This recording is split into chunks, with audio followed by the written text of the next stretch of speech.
In your Lesson 6 folder, you have 3 different files that we're going to use for our photo repair lesson. These are fun little lessons, and we'll do them one at a time here. So we'll start off with this one here. It's an old looking picture. We're going to drop that in. And when it opens up, you can see that there's several scratches and other problems with this image that we can solve. So I'm going to zoom in kind of close. And you can see it's not a very high resolution picture. It's got a lot of pixelation here at 300%, but it's pretty good. And the tools that we're going to use today with our photo retouching lessons are these tools in here. This first one here is called the Clone Stamp tool, and it's one of the Photoshop's first retouching tools.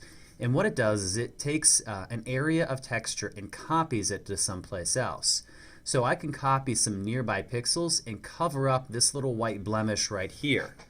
I do that by holding down Alt or Option on the keyboard, and I click on a clean area, and then I go over here and I just paint over it, and it's gone. Now I don't want to go try to clean up this same thing without redefining a new space first.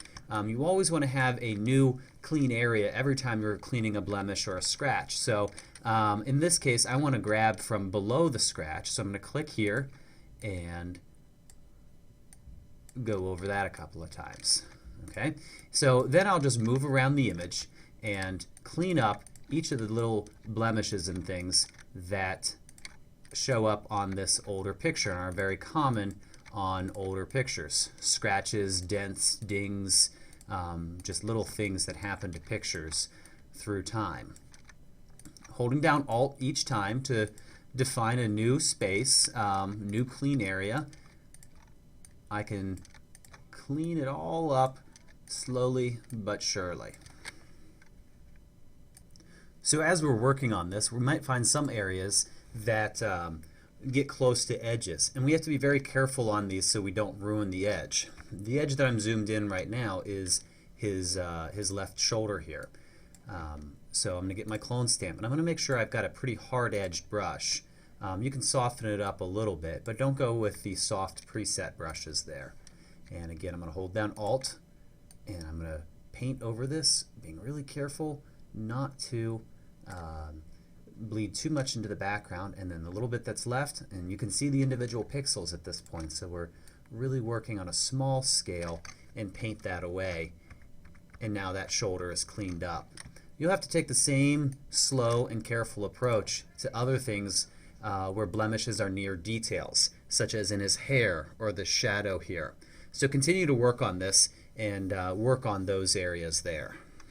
So there's still some work for me to do. It's not a totally clean image, but I'm going to stop here for the sake of time. On my history panel here, I want to take a look at my before and after effect. So you can see a history of a bunch of clone stamps here.